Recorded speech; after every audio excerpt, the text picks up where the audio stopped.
Pessoal, vai mais uma dica aí para vocês aí de um amigo.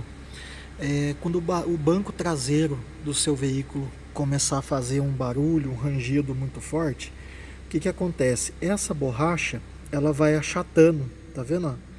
E eu já troquei ela 2 vezes, mas ela vai acontecendo isso. Então não resolve fazer a troca, porque ela volta, depois de um mês e pouco, ela volta a fazer barulho de novo. Então qual foi a forma que eu achei de travar melhor o banco e resolver esse problema? Você passa uma fita isolante, você reforça aqui a espessura para ele diminuir o balanço. Aí ele corta o atrito no ferro ali e resolve o problema, tá? Foi a única forma que eu consegui resolver isso, tá bom? Fica mais essa dica aí. Um abraço.